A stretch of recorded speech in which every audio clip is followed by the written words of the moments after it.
저는 29살, 지금의 남편과 결혼한 지 3년 되었습니다. 남들과는 조금 다른 저희 집 상황에 대해서 설명을 해드려야 이야기를 이해할 수 있는데, 저는 복잡한 부모님들의 문제 때문에 중학교 때부터 외할머니 손에서 자라게 되었고, 성인이 되어서도 친부모님과 연락을 하지 않고 지내고 살았습니다. 2년제 전문대를 졸업해서 처음으로 취업하게 된 곳에서 지금의 남편을 만나게 되었고, 직원 5명의 작은 회사였지만 그런대로 잘 굴러가는 곳이에요. 저보다 9살 많은 남편이 저희 회사의 사장이었고, 만나서 2년 연애하다 결국에는 결혼까지 하게 되었습니다. 남편도 조금 특이한 이력을 갖고 있는데, 아주 어렸을 때 시댁 부모님과 함께 미국으로 이민을 가서 영주권 시민권까지 따고 고등학교를 졸업한 뒤에 그때 다시 미국인으로서 한국에 들어왔다고 해요. 한국에서 대학 졸업한 뒤에 사업을 시작하게 되었고, 지금까지 한국과 미국을 오가며 2개의 사업체를 운영하는 중입니다. 1년에 최소 6개월, 절반 이상을 미국에서 사업체 관리를 해야 하는 남편이었기에 저는 혼자서 외로움을 많이 느낄 수밖에 없었고, 특히 신혼생활 1년 중에 절반을 남편 미국 보내놨더니 나중엔 우울증까지 생기는 듯 하더라고요. 결국 1년 만에 하던 일 그만두고 시댁 들어가서 시부모와 함께 살았어요. 왜 시댁을 제 발로 기어들어가서 합가 생활을 시작했는지 이해 못하시는 분들도 있겠지만, 처음엔 아들만 둘 있는 집안에 딸이 새로 들어왔다면서 저를 엄청 예뻐하셨었거든요. 남편이 3살 때 미국으로 이민 가서 둘째 아들은 미국 현지에서 태어났어요. 20년 가까이 미국에서 살면서 온 가족이 미국 시민권을 가진 상태지만 어느 정도 돈도 벌고 시부모님이 노후는 한국에서 살고 싶어하는 바람에 한국으로 돌아오게 된 거죠. 첫째 아들인 제 남편은 대학을 한국에서 나오고 싶다고 해서 아버님과 함께 일찍 들어왔고, 어머님과 둘째 아들이 미국에 남아서 시동생 고등학교 졸업하고 미국에 있는 대학에 입학시킨 후에 어머님까지 한국으로 돌아오셨다고 해요. 미국 생활을 오래 하셔서 그런지 시부모님은 말씀하실 때 중간중간 영어를 자주 섞어 쓰시기도 하고, 시부모님이 처음에는 마인드 자체도 미국식 오픈 마인드라고 하면서 며느리 괴롭히고 고부 갈등 겪는 이유를 도무지 모르시겠다 하시더라고요. 그리고 실제로 결혼하기 직전이나 신혼 때는 정말 시부모 2분이 저한테 잘해주셨어요. 경제적으로나 시간적으로 여유가 있는 분들이라서 항상 맛있는 거 먹으러 다니고 저를 데리고 쇼핑하러 다니는 등 그때까지는 서로 얼굴 붉힐 일 자체가 없었죠. 그래서 신혼 1년 동안 남편 혼자 미국 보내놓고 독수공방하며 지낼 때 외롭고 우울했었는데, 그나마 시부모님 얼굴 자주 보면서 같이 식사하고 즐거운 시간 보내면서 가족이라는 위로가 되더라고요.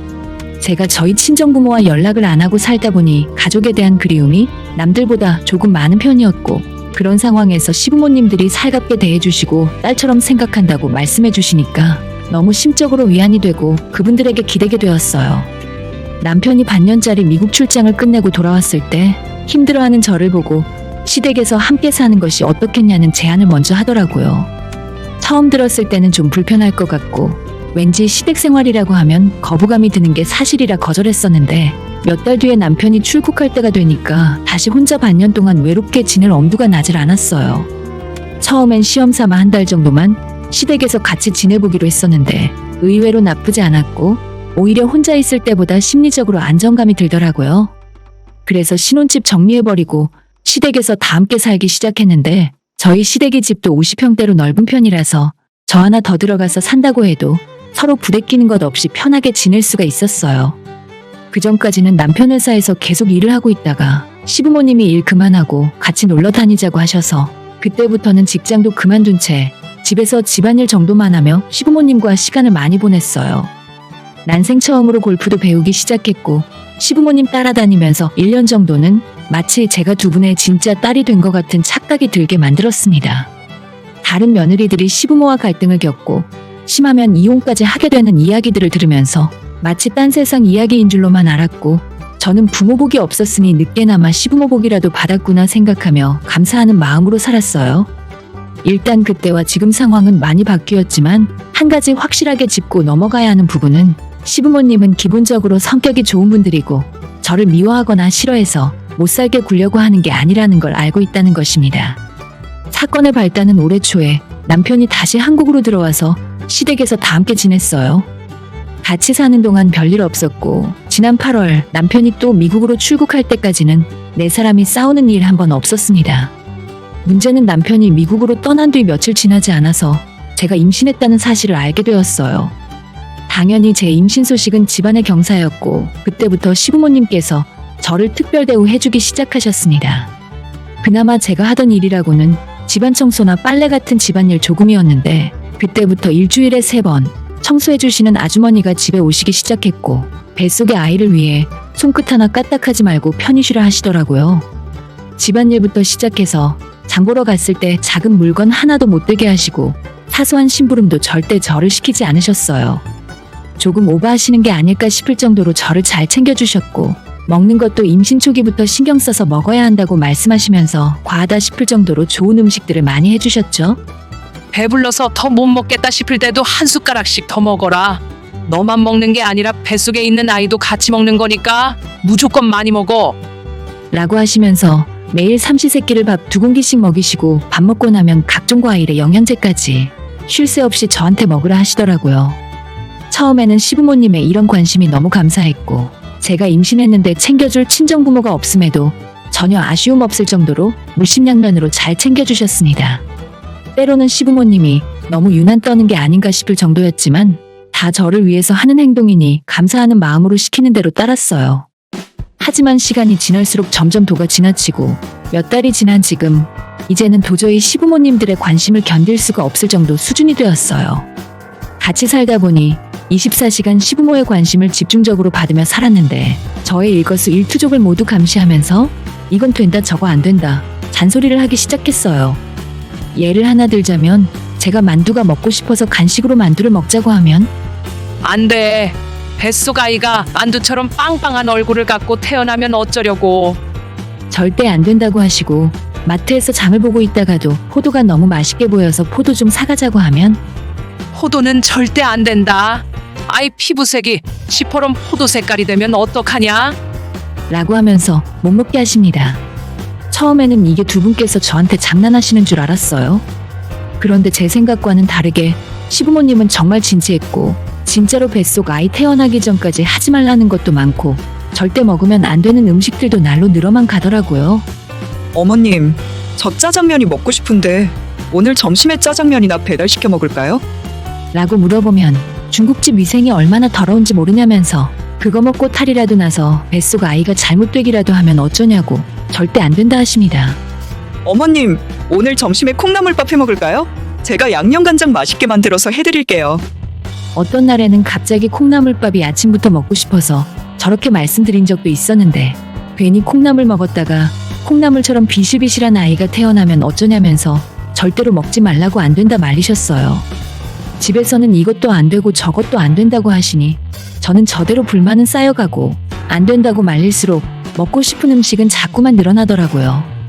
결국 약속 있다고 거짓말을 하고 시부모 눈을 피해 밖에 나와서 몰래 먹고 싶은 음식을 먹고 집에 들어가는 일이 일상이었습니다. 그러다가 길거리에서 바로 만들어서 쪄낸 찐빵이 너무 맛있어 보여서 날 더운 것도 있고 편의점 의자에 앉아 찐빵을 먹고 있었는데 하필이면 지나가는 시어머님이 저를 발견하고 달려오시더니 제 손에 들려있는 찐빵 뺏어서 쓰레기통에 버리시더라고요. 너는 왜 하지 말라는 짓을 숨어서 하는 거냐? 만두랑 찐빵 먹지 말라니까. 손주 얼굴이 찐빵처럼 빵빵한 애가 태어나면 어쩌려고? 저게 말이나 되는 소린가 싶어요. 과학적인 근거도 없고 진짜 애한테 안 좋은 것도 아니라 전적으로 어머님 머릿속에서 생각나는 대로 하시는 말씀이잖아요. 밖에서 몰래 찐빵을 먹다가 걸린 뒤로는 외출하면 제가 어디서 뭘 먹고 다니는지 매번 사진 찍어서 시어머니한테 검사 받아야 하는 신세가 되었어요. 어떻게 보면 별일 아닌 일이고 어머님 생각에는 저랑 뱃속의 아이한테 잘 되라고 하시는 말씀이지만 당하는 제 입장에서는 정말 서럽고 속상하더라고요. 다른 것도 아니고 먹는 일이라 왠지 더 치사하게 느껴지기도 했습니다. 미국에서 일하고 있는 남편에게 전화해서 너무 힘들다고 이야기해본 적도 있었는데 남편도 마찬가지로 엄마 아빠가 저를 걱정해서 그러는 거니까 너무 서운하게 생각하지 말라고 하더라고요. 남들은 임신했을 때 입덧이 심해서 밥을 못 먹고 물도 제대로 못 마신다고 하는데 저는 입덧은 해본 적도 없고 오히려 반대로 입이 터져서 하루 삼시세끼 밥을 2그릇이나 먹고도 돌아서면 또 배가 고프고 항상 뭐가 먹고 싶어 미치겠어요. 임신한 뒤에 살도 엄청 올라왔고 아직 태어나지는 않았지만 뱃속에 있는 아이가 보통 우량아가 아닌 것 같습니다.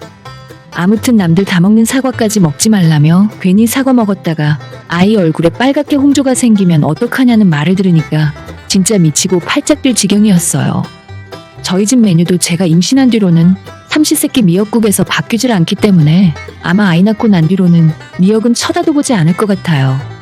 먹는 것도 심하게 단속하시는데 거기에 더해서 제가 손가락 하나만 까딱 할라치면 뱃속 아이한테 안 좋으니 가만히 누워만 있으랍니다.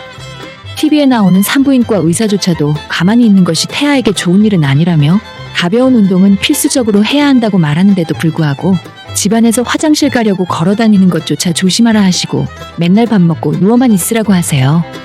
하도 쫓아다니며 닥달을 하고 잔소리를 하시니까 아무리 저를 위한 소리라고 해도 이제는 시어머니 시아버지 목소리만 들어도 심장이 쿵쾅거리며 뛸 정도가 되었고 편안한 마음으로 안정을 취하고 태교에 신경 써야 하지만 시부모님 때문에 스트레스를 너무 많이 받을 지경이에요. 이게 저를 위한 일인지 그냥 저는 안중에도 없고 뱃속에 있는 손주를 위하는 일인지 어차피 둘 다 맞는 말이겠지만 제 입장에서는 점점 불만이 쌓여만 가고 있었습니다. 시부모님 두 분이 은퇴하셨기 때문에 하시는 일도 없으시고 시간 많고 경제적으로도 여유로우니 그 남는 에너지를 저한테 쏟는 것 같더라고요. 처음 시댁 들어가서 살았을 때는 안정적인 느낌을 받았는데 최근 들어서는 창살 없는 감옥으로 느껴질 정도로 답답했어요. 먹는 것도 맘대로 못 먹고 운동을 편하게 할 수 있길 하나 외출도 마음대로 할 수 있길 하나 내가 왜 이러고 있어야 하나 싶었어요.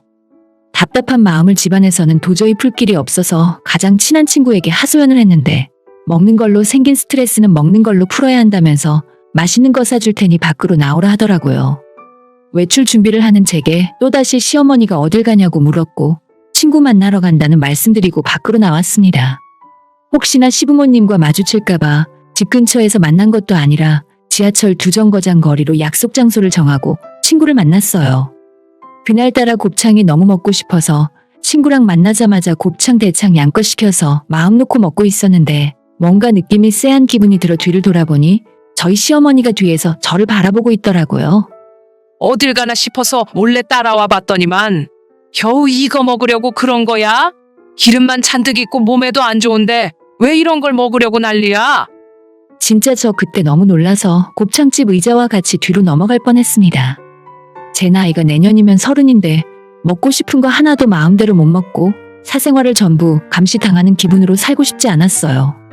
결국 끝까지 먹지도 못하고 시모 손에 이끌려 집으로 돌아와 버렸고 그날 새벽에 남편과 전화하면서 너무 힘들다고 펑펑 울었습니다. 내가 여기서 애 낳고 살다가는 앞으로 시부모님 간섭이 점점 더 심해질 것 같고 아직 아이가 태어나지 않았는데도 이 정도로 잔소리를 하시는데 아이 키우는 동안에는 얼마나 더 심하게 간섭을 하시겠어요? 남편에게 도저히 여기서 못 살겠다고 차라리 당신이 있는 미국에 가서 살겠다고 했습니다. 저희 남편이 다시 한국에 돌아오는 건 아무리 빨라도 내년 2월이었고 그때까지 저 혼자 시댁에서 버티고 살 자신이 없었어요. 곰곰이 생각하던 남편은 그럼 일단 내년까지라도 미국에서 같이 있자면서 넘어오라 했고 그 결정을 내린 것이 9월 중순 배가 불러오면 비행기 장시간 타는 것도 힘들 것 같아서 하루라도 빨리 준비해서 10월 초 남편이 있는 미국으로 건너갔습니다. 생전 처음 와보는 미국이었고 제가 영어도 잘 못하기 때문에 걱정을 많이 했었지만 한적하고 조용한 미국 생활이 제 성향에는 딱 맞더라고요. 저를 키워주신 외할머니도 몇 년 전 돌아가셨고 한국에는 더 이상 제 친정이라고 부를 만한 식구도 없었고 연락하고 지내는 친구도 몇 명 없었기 때문에 한국 생활이 그립다거나 미국에서 사는 것이 외롭진 않았어요. 오히려 조용하고 평화로운 미국에서의 일상이 저한테는 더 어울리는 것 같았습니다. 아직 한 달도 채 되지 않았지만 이곳에서 좋은 사람들도 많이 만났고 아이까지 여기서 낳고 정착해서 살아볼 생각이에요. 남편도 한국보다 미국 쪽 일을 더 늘려서 할 계획이라 여기에 제가 있을 때 함께 있을 수 있는 시간도 더 길어지더라고요. 시부모님이 저를 위해 관심을 주신 건 알겠지만 어디서부터 잘못된 건지 모르겠어요. 건강한 손주를 보고 싶은 욕심이 너무 커져서 그런 건지 하나부터 10까지 저의 모든 행동을 감시하고 관리하려고 드니까 숨이 턱턱 막히더라고요. 시부모님은 노후를 한국에서 보낼 생각이라 다시 미국으로 오실 일이 없을 것 같고 저는 내년에 여기서 아이 낳고 앞으로도 쭉 이곳에서 살고 싶은 생각이에요. 간섭하는 시부모를 피해 도망치듯 떠나온 미국이지만 의외로 이곳이 제 성향과 딱 맞아서 얼마나 행복한지 몰라요. 아무리 좋은 분들이라도 적당한 거리를 유지하고 살아야지 한 집에서 같이 살다 보면 안 맞는 부분이 생기는 것 같습니다. 제가 남편이 있는 미국으로 간다고 했을 때 시부모님이 너무 아쉬워하셨지만 부부가 같이 살고 싶다 하는데 어떻게 반대를 하실 수가 있겠습니까?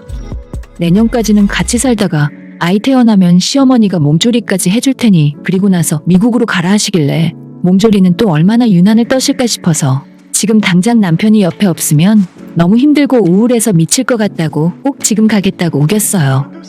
공항에서 저를 배웅하시며 아쉬움에 눈물까지 흘리는 시어머니를 보니 조금 죄송한 마음이 들기도 하고 괜히 저까지 울적했었는데 막상 비행기 출발하자마자 감옥에서 탈출하는 것 마냥 속이 뻥 뚫리고 숨통이 트이는 것 같아서 좋더라고요. 당분간은 계속 미국에서 지낼 생각이고 나중에 아이 태어나면 그때는 한번 손주 보여드리러 한국에 가야겠어요. 오늘의 사연은 여기까지입니다. 구독과 좋아요, 알림 설정 부탁드려요. 다들 행복하시고 좋은 하루 되세요.